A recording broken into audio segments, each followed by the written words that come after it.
Are you still running last season's teams and wondering why your damage is so low? Here's the dirty truth. Season 2 flipped the meta, and the best squads now win by flooding the field, freezing time, or burning everything to ash. Today, I'll hand you the exact teams that do all three.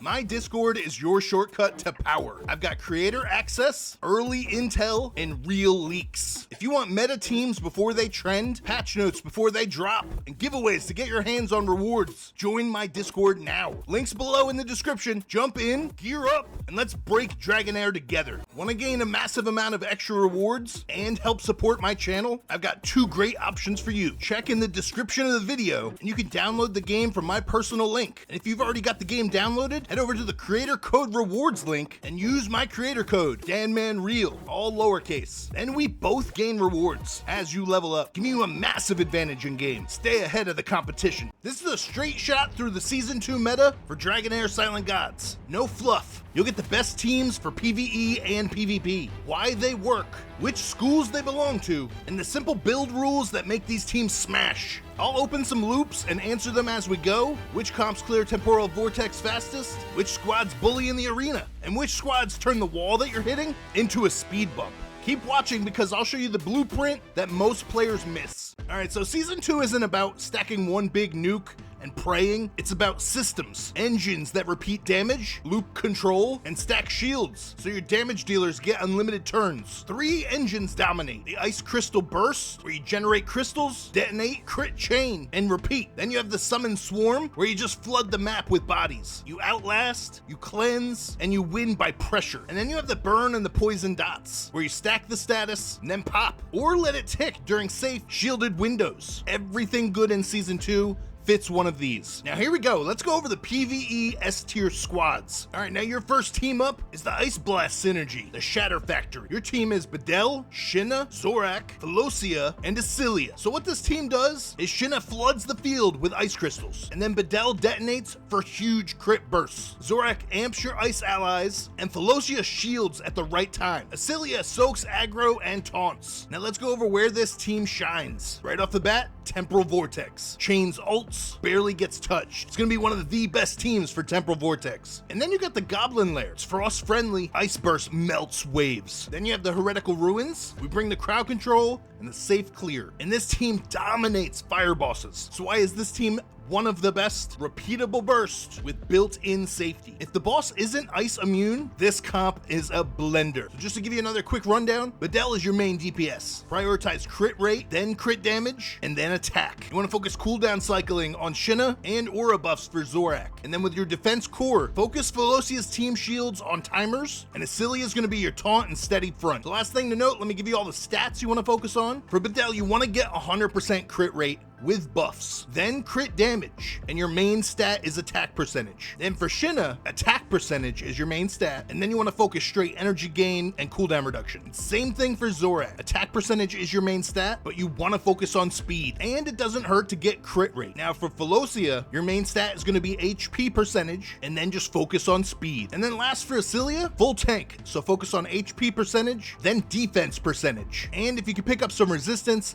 that'll help a ton. Now, this team is broken, and it's by far my favorite choice. Full Summoner, the Undying Crowd. Your team is Udyr, Tauren, Gulend, Centralia, and Urzalis. This team is fun, so here's what it do. Centralia copies power and scales summons. Urzalis spams skeletons. Udyr revives and blocks heals. Tauren provides huge sustain and invis windows. And Gulend heals and cleanses all. The board floods with bodies, and you win by attrition plus steady DPS. Now where this team shines is gear farming. You could use this team through all 3 stages: Grave of Curse, Grave of Venom, Grave of Rot. This Necrosis synergy abuses dungeon mechanics. Cleanse, heal, heal block, resistance stacking. Poison pressure gets neutered by cleanses and sustain. So why is this one of the top teams? It beats hard content by refusing to die, then slowly cranking damage past the boss timers. This comp is a ladder to consistent clears. So your final notes: Necrosis. When you think of Necrosis, think sustain, control, and safe DPS through minions. For your tank, Anchor, Tauren, or Udyr carries resistance and aura. And now the stats you want to focus on for these heroes. heroes. For Udyr, we have HP percentage, main stat, then resistance, then speed. Now Tauren, HP percentage, then defense percentage, and then speed. And it'll help if you can get a little bit of resistance on them. Next up, we have Goblin, focus, HP percentage, and then speed, all you need. Now Centralia, major DPS, attack percentage is gonna be your main stat, but she thrives when you have 100% crit rate. After that, go crit damage. And then last up, we have Ursulus, attack percentage, main stat, and then focus, full speed. You guys are going to love this team comp. And then last up, I'm giving you your third team comp for PvE, the Radiance Sustained Shell, the Immortal March. Your team is Jillian, Mithracia, Catherine, Vitar, and Ouster. This team's unkillable. Catherine grants immunity windows and utility, and Jillian and Mithracia pour out heals and radiance value. Vitar and Ouster deliver ice damage under a thick radiance shell. Now where this team shines, Temporal Vortex. The Radiance Sustain just ignores the chaos effects. It's also really good in the ancient battlefield where radiance and lightning is favored, and world bosses, long fights tilt towards immunity and sustain. Now why is this a top team? You sacrifice some peak bursts for a near unkillable rhythm that clears everything reliably. So your notes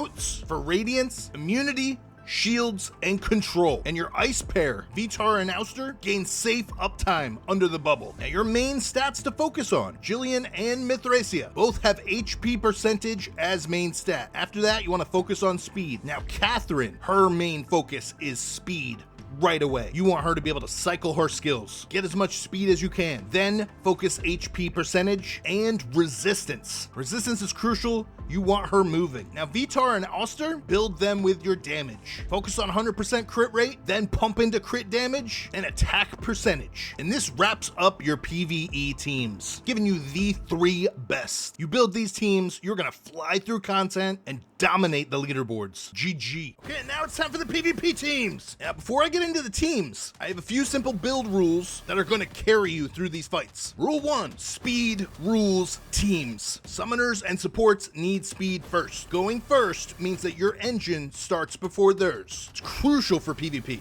You almost want to have a second set of gear. Rule 2, your carries need 100% crit rate. PvP is all about pow. You want to kill them quick. And rule number 3, resistance. If your win condition is don't die, you need resistance. Whether it's a tank that's important or a healer, you need to block those incoming stuns and heal blocks. Now let's get into it. Your first PvP S tier squad, burst and shield, delete and deny. Your team is Rash, Huldork, Elminster, Rippykaz, and Questa. So what this team does is Rash deletes targets. Questa executes low HP and messes with gauges. Elminster brings huge shields. Huldork strips or buffs as needed. And Rippykaz adds damage reduction. Burst and shield, delete and deny. Now let me give you your play-by-play. Burst 1 carry, then you hold with shields, and then you clean up with gauge control. That's your key to victory. And now let me give you your stats. Rash, you want full nuke stats. This is where you want your crit rate. Huldork, speed, and then you go tank. Elminster, HP percentage and speed, equally important. Rippykaz, HP percentage and defense percentage and resistance. And Questa, speed, and you still want to maintain 100% crit rate, then pump everything into attack. This team will delete and deny. Now, your second team comp. This one's gonna look familiar. It's also one of the top 3 team comps for PvE, Meta Breaker, my favorite team comp. Full Summoner, the Undying Crowd, Udyr, Tauren, Goblin, Centralia, and Ursulus. You guys should know what this team does now. Let me give you the arena version. 5 Necrosis heroes. Turn the arena into a minion pit. You drown teams that lack AoE. Goblin's AoE heals and dispels. Udyr brings revive and heal block. Tauren keeps the front line alive. And the 2 summoners multiply pressure. If your opponent can't clear summons quickly, you slow grind them every time. And if they can clear them, you still outlast them with heals and dispels. This team's nuts. Now you should already know the stats for these heroes, but in case you need a reminder, rewind the video. Just kidding. Copy pasta. All the old stats are perfect. The only crucial thing here for PvP is you want to make sure you stack speed and resistance on your supports. And there you go, you guys. I told you earlier, this team is awesome. And it's a lot of fun, but it's a lot of fun winning. Hashtag winning. Now your third and final team for PvP. We have the Ultra Stall Unbreakable Wall. Your team is Philosia, Goblin, Chrysos, Elisebre, and Vinyara. Now what this team does is shields on shields on shields. It also has dispels. And then it has more shields, and it has AoE heals, plus crowd control. Damage is a bonus. So why is this one of the best? You win the clock. This is by far the best defensive team. If they can't rip through your layer after layer of protection, they tilt and time out. Chrysos stripping enemy shields while boosting yours is the dagger. The only stats you need to focus here is full tank stats with speed across all 5 heroes. Full tank stats with speed, and prioritize resistance so that enemies' control falls flat. Your win condition is suffocation, not burst. And this is it, you guys. That completes the PvP teams. You guys now have the arsenal and the focus for what you need to work on to literally be the best in the game. I wish you guys good luck. Drop a comment and let me know which one was your favorite team and how things are going in the game. Appreciate you all. Stay blessed. That's all I got for you guys. I hope you guys liked the video and learned a bunch. Make sure you guys are subscribed to my channel so you can stay tuned for all my future content. I appreciate you all. Stay blessed.